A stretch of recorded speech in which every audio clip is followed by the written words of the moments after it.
വ്യക്തിയിൽ നിന്ന് social media വഴിയാണ് പരിചയപ്പെടുന്നത്.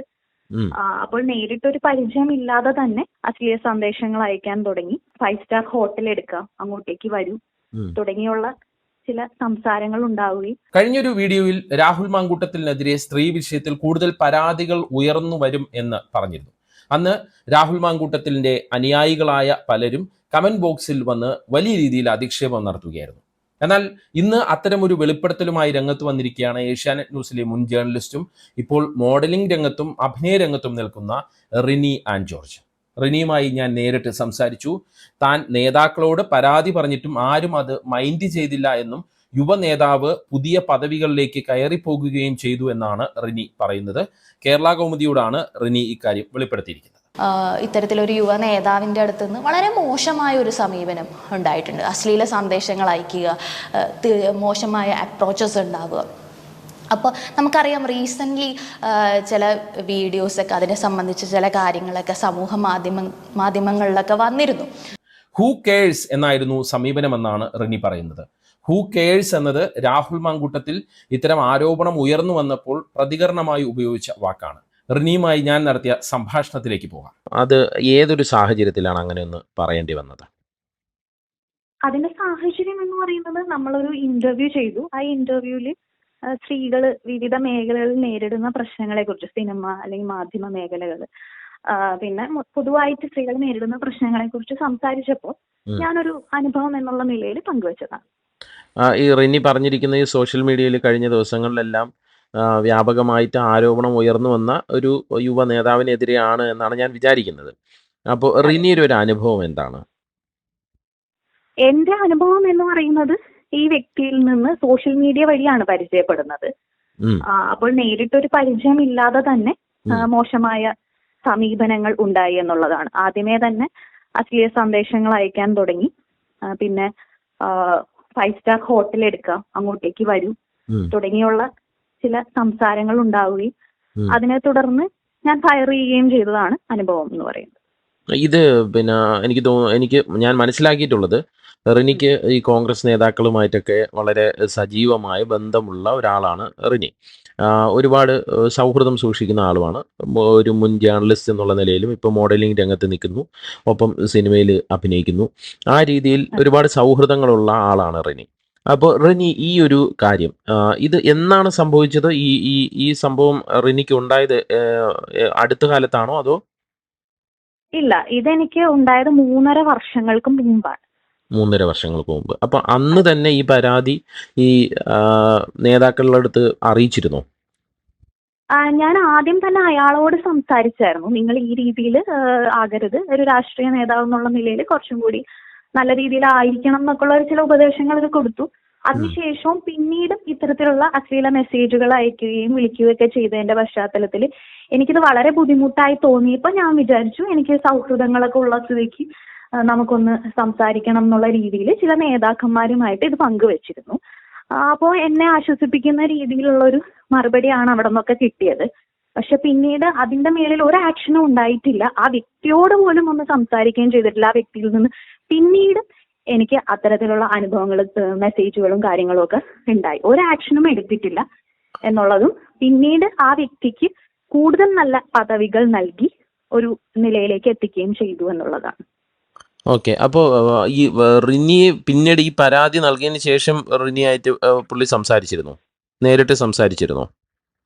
പരാതി നൽകുകയല്ല, ഞാൻ നേരത്തെ പറഞ്ഞ സൗഹൃദങ്ങളുണ്ടല്ലോ, വാക്കാൽ പറഞ്ഞു. അപ്പൊ ഞാനത്, എന്നെ സംബന്ധിച്ച് എനിക്ക് അങ്ങനെ ഭീകര പ്രശ്നങ്ങളില്ലല്ലോ.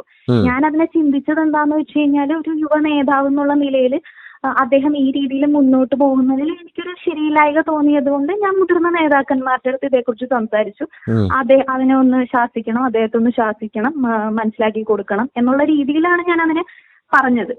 പക്ഷെ അതിനൊരു രീതിയിലും ഒരു കണ്ടിന്യൂറ്റി ഉണ്ടായില്ല എന്നോട്ടല്ല. ആ വ്യക്തിയായിട്ട് ഒരു വിധത്തിലും ഇവർ സംസാരിച്ചിട്ടുമില്ല. കാരണം അതിനുശേഷവും എന്റെ അടുത്ത് മോശം മെസ്സേജുകൾ അയച്ചു എന്ന് പറയുമ്പോൾ ആ ഒരു കമ്മ്യൂണിക്കേഷൻ അവിടെ നടന്നിട്ടില്ല എന്നുള്ളത് വ്യക്തമാണ്. അപ്പോൾ ഈ അത് കഴിഞ്ഞപ്പം എനിക്ക് മനസ്സിലായിട്ടുള്ളത്, റിനിക്ക് വി.ഡി. സതീശനുമായിട്ടൊക്കെ അടുത്ത സൗഹൃദമുണ്ട്. എപ്പോഴും ചിത്രങ്ങൾ സോഷ്യൽ മീഡിയയിൽ പങ്കുവയ്ക്കുന്നത് കാണാം. ഈ വി.ഡി. സതീശനുമായിട്ടൊക്കെ സംസാരിക്കുമ്പോൾ അദ്ദേഹത്തിന്റെ ഒരു പ്രതികരണം എന്തായിരുന്നു? അല്ല, ഞാൻ അങ്ങനെ ആരെയും ഇന്ന വ്യക്തി എന്ന് പറയുന്നത്, ഞാൻ ഒരു വ്യക്തിയെ മാത്രമല്ല പല വ്യക്തികളോടും ഈ കാര്യങ്ങൾ സംസാരിച്ചിട്ടുണ്ട്. അപ്പൊ എല്ലാം എന്നെ ആശ്വസിപ്പിക്കുന്ന ഒരു രീതിയിലാണ് മറുപടികളൊക്കെ വന്നത്. നമുക്ക് എതിരെ നിന്നിട്ടൊന്നും ആരും സംസാരിക്കുന്നില്ല. ഇയാൾ ആള് ശരിയല്ല എന്നുള്ളതും ചില നേതാക്കന്മാർ എന്നോട് സംസാരിക്കുകയും ചെയ്തിട്ടുണ്ട്. അതായത് ഇയാൾ അത്ര ശരിയല്ലാത്ത ആളാണെന്ന് മനസ്സിലാക്കുന്നുണ്ട്, പല പരാതികളും ഉന്നയിക്കപ്പെടുന്നുണ്ട് എന്നെല്ലാം അവർ പറഞ്ഞു. പക്ഷെ ഒരു നടപടിയും ഉണ്ടായില്ല എന്നുള്ളതാണ്. അതിനുശേഷം ഇപ്പോൾ 3 വർഷങ്ങൾക്ക് ശേഷം ഇപ്പോൾ ഇങ്ങനെ ഒരു പരാതി ഈ സോഷ്യൽ മീഡിയയിൽ പൊങ്ങി വരികയും വലിയ രീതിയിൽ അത് ചർച്ചയാവുകയും ചെയ്തു. റിനി ഇൻ്റർവ്യൂവിൽ പറഞ്ഞ പോലെ മുഖ്യധാരാ മാധ്യമങ്ങൾ ആരും ആ വിഷയം എടുത്തുമില്ല. അത് ഒരു സോളിഡ് ആയിട്ടുള്ള ഒരു തെളിവില്ലാത്തത് കൊണ്ടോ അതല്ലെങ്കിൽ ഒരു പരാതിക്കാരി ഇല്ലാത്തത് കൊണ്ടോ ആണ് എന്നൊക്കെയാണ് അവർ പറയുന്നത്. പക്ഷേ റിനിക്ക് എന്താ തോന്നിയത്, ഇങ്ങനെ ഒരാൾ റിനി പരാതി പറഞ്ഞതിന് ശേഷവും ഈ കോൺഗ്രസ് നേതാക്കൾ തന്നെ പറയുന്നു ഒരുപാട് പേര് പരാതിയുമായി മുന്നോട്ട് വന്നിട്ടുണ്ട് എന്ന് പറയുന്നു. അങ്ങനെ ഒരാൾ ഓരോരോ പദവികൾ ചവിട്ടിക്കേറി മുന്നോട്ട് പോകുന്നതാണ് റിനിയുടെ മുന്നിൽ കണ്ടത്. അപ്പോൾ അങ്ങനെ ഉള്ളപ്പോൾ പോലും എന്താണ് റിനിക്ക് തോന്നിയത്? ഇയാൾക്കെതിരെ ഇങ്ങനെ പരാതികളുമായി ആരും രംഗത്ത് വരാത്തത് എന്തുകൊണ്ടാണെന്നാണ് റിനിക്ക് തോന്നിയത്? എനിക്ക് തോന്നുന്നു, ഞാനത് പ്രത്യേകിച്ച് പറയാനുള്ള, ഞാൻ ഇന്ന വ്യക്തിയെന്നോ ഇന്ന പ്രസ്ഥാനം എന്നോ ഒന്നും പറഞ്ഞിട്ടില്ല. എനിക്ക് പരിചയമുള്ള പല നേതാക്കന്മാരോടും, അതേതാണെന്ന് ഞാൻ പറയുന്നില്ല, പല നേതാക്കന്മാരോടും ഞാൻ ഈ വിഷയങ്ങൾ പങ്കുവച്ചിട്ടുണ്ട്. പക്ഷെ ആരും ഇതിനൊന്നും ഒരു നടപടിയും എടുത്തിട്ടില്ല എന്നുള്ളതാണ്. നടപടി എടുക്കാത്തത് കൊണ്ട് തന്നെ ആയിരിക്കും, അല്ലെങ്കിൽ എടുക്കില്ല എന്നുള്ളത് കൊണ്ട് തന്നെ ആയിരിക്കാം പരാതികൾ വരാത്തതും. ഇപ്പോ ഇന്റേണലി ആ സംവിധാനത്തിന്റെ അകത്ത് പലരും പരാതി നൽകിയിട്ടുണ്ടെന്ന് കേൾക്കുന്നുണ്ട്, അങ്ങനെ കേൾക്കുന്നുണ്ട്. പരാതികൾ നൽകിയിട്ടും ഒരു നടപടിയും ഉണ്ടാവുന്നില്ല. പിന്നെ അത് മാത്രമല്ല, ഈ പറയുന്ന വ്യക്തി തനിക്കെതിരെ വരാൻ സാധ്യതയുള്ള കാര്യങ്ങളെ കൃത്യമായിട്ട് മൂടി വെക്കുന്ന രീതിയിലാണ്, അതായത് തെളിവുകൾ അവശേഷിപ്പിക്കാത്ത രീതിയിലാണ് നീങ്ങുന്നത്. അതായത് ചില സീക്രട്ട് മെസ്സേജിങ് വഴി മെസ്സേജ് അയക്കുക, പിന്നെ ഈവൻ വീഡിയോ കോള് ചെയ്ത് എടുക്കാമെന്ന് വെച്ചാൽ പോലും ഒരു ഇരുട്ടിന്റെ മറവിൽ വന്ന് നിൽക്കുക. അപ്പൊ നമുക്കിതൊന്നും തെളിവുകളില്ല. അപ്പൊ തെളിവുകളുടെ അഭാവം ഉള്ളത് കൊണ്ടുള്ള ബുദ്ധിമുട്ടുണ്ടാകാം. പിന്നെ ഇയാളെ ഏതെങ്കിലും വിധത്തിൽ ഇയാളെ സംരക്ഷിക്കാൻ വലിയൊരു സംവിധാനം തന്നെ ഉണ്ടല്ലോ. അപ്പൊ ഏതെങ്കിലും വിധത്തിൽ ഇയാളോ ഇയാളുടെ സംവിധാനത്തിൽപ്പെട്ടവരോ തങ്ങളെ ഉപദ്രവിക്കുമോ, തന്റെ സ്വസ്ഥമായ ജീവിതത്തിനൊരു തടസ്സമാകുമോ എന്നൊക്കെ ഉള്ള ഭയമായിരിക്കാം. അങ്ങനെയാണ് ഞാൻ വിചാരിക്കുന്നത്.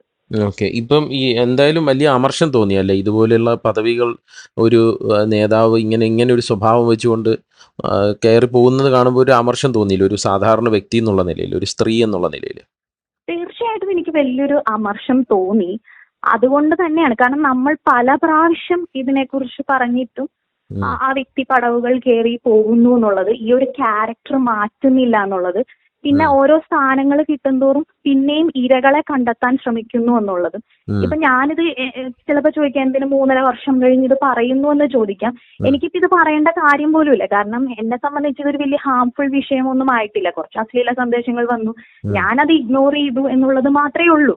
പക്ഷെ ഇപ്പൊ ഞാനത് ഇങ്ങനെ ഒരു സാഹചര്യത്തിൽ അത് പറയാനുള്ള കാരണം എന്താന്ന് വെച്ചാല്, ഇത് നമ്മൾ നേരത്തെ അറിയിച്ചിട്ടും ഈ വ്യക്തി ഇത് തുടരുകയും കൂടുതൽ വലിയ സ്ഥാനങ്ങൾ ലഭിക്കുന്നതിന്റെ ഭാഗമായി തന്നെ ഇത് തുടരുകയും പല പെൺകുട്ടികളും ഈ വിഷമങ്ങൾ അനുഭവിക്കുന്നുണ്ടെന്ന് നമ്മൾ പല രീതിയിൽ നമ്മുടെ ഫ്രണ്ട്സ് വഴിയും ഒക്കെ അറിയുകയും ചെയ്യുമ്പോൾ തോന്നുന്ന ഒരു അമർഷം, ഒരു വിഷമം, അത് ആ വ്യക്തിയോട് തോന്നുന്ന വ്യക്തിപരമായ താല്പര്യക്കുറവല്ല, ഒരു രാഷ്ട്രീയ നേതാവ് ഇങ്ങനെ ആകാമോ എന്ന ചിന്തയുടെ ഭാഗമായിട്ടുണ്ടാകുന്ന ഒരു അമർഷം മാത്രമാണ്. ഇങ്ങനെയല്ല, സമൂഹത്തിൽ ഇങ്ങനെയുള്ളവരല്ല വരേണ്ടത് എന്നുള്ള ചിന്തയുടെ ഭാഗമായിട്ട് ഒരു സ്ത്രീ പോലും ഇത് സംസാരിക്കാൻ തയ്യാറാവുന്നില്ല എന്നുള്ളത് കൊണ്ട് ഞാൻ എന്റെ ഭാഗത്തു നിന്ന് സംസാരിച്ചു എന്നുള്ളതാണ്. ഓക്കെ റിനി, ഇത്രയും കാര്യങ്ങൾ പറഞ്ഞതിന് വളരെയധികം നന്ദി. ഇതാണ് റിനിക്ക് പറയാനുള്ളത്. വളരെ ഗുരുതരമായ വെളിപ്പെടുത്തലാണ് റിനി നടത്തിയിരിക്കുന്നത്. രാഹുൽ മാങ്കൂട്ടത്തിൽ ഒരു വനിതാ മാധ്യമ പ്രവർത്തകയെ പീഡിപ്പിച്ചുവെന്നും ചാനൽ ഉന്നതരും കോൺഗ്രസ് ഉന്നതരും ചേർന്ന് ആ പ്രശ്നം പറഞ്ഞു തീർത്തു എന്നുമായിരുന്നു അന്ന് ഉയർന്നു വന്ന ആരോപണം. അന്ന് നമുക്കറിയാം, ലക്ഷ്മി പത്മയെ പോലെ ഏഷ്യാനെറ്റ് ന്യൂസിൽ നിന്ന് വളരെ നേരത്തെ രാജിവെച്ച ഇപ്പോൾ മറ്റൊരു ചാനലിൽ ജോലി ചെയ്യുന്ന ആളുകളെ മനഃപൂർവ്വം ഇക്കാര്യത്തിലേക്ക് വലിച്ചിട്ട് വിഷയം ഡൈവേർട്ട് ചെയ്യാൻ ചിലർ മനഃപൂർവ്വം ശ്രമിച്ചിരുന്നു. അങ്ങനെ വന്നതോടെ രാഹുൽ മാങ്കൂട്ടത്തിനെതിരെ ഉയർന്നു വന്ന ഗുരുതരമായ ആരോപണം ദിശ തെറ്റിപ്പോകുന്ന ഒരു സാഹചര്യം വന്നിരുന്നു. അതോടെ ആരോപണം അന്ന് കെട്ടടങ്ങുകയായിരുന്നു. റിനി പറയുന്നത് പോലെ നിരവധി പെൺകുട്ടികൾ കോൺഗ്രസ് നേതൃത്വത്തോട് രാഹുലിനെതിരെ പരാതി ഉന്നയിച്ചിരുന്നു എന്നുള്ള കാര്യം എനിക്ക് തന്നെ നേരിട്ട് അറിയാവുന്നതാണ്. പക്ഷെ അത് വാക്കാലായിരുന്നു. അതുകൊണ്ട് തന്നെ കോൺഗ്രസ് നേതൃത്വം അത് അവഗണിക്കുകയായിരുന്നു എന്നാണ് മനസ്സിലാക്കാൻ പറ്റുന്നത്. എന്തായാലും റിനിയുടെ വെളിപ്പെടുത്തൽ വന്ന സാഹചര്യത്തിൽ രാഹുൽ മാങ്കൂട്ടത്തിനെതിരെ കോൺഗ്രസ് നേതൃത്വം ധാർമ്മികതയുടെ അടിസ്ഥാനത്തിൽ നടപടി സ്വീകരിക്കുമോ എന്നതാണ് നമ്മൾ ഇനി കണ്ടറിയേണ്ടത്. പേജ് 10 സ്റ്റോറീസിലെ വീഡിയോകളെ കുറിച്ചുള്ള നിങ്ങളുടെ അഭിപ്രായം കമന്റ് ചെയ്യുക. വാട്സപ്പിൽ വീഡിയോകൾ കിട്ടാൻ കമന്റ് ബോക്സിലുള്ള വാട്സപ്പ് ലിങ്കുകൾ ക്ലിക്ക് ചെയ്യുക. നന്ദി, നമസ്കാരം.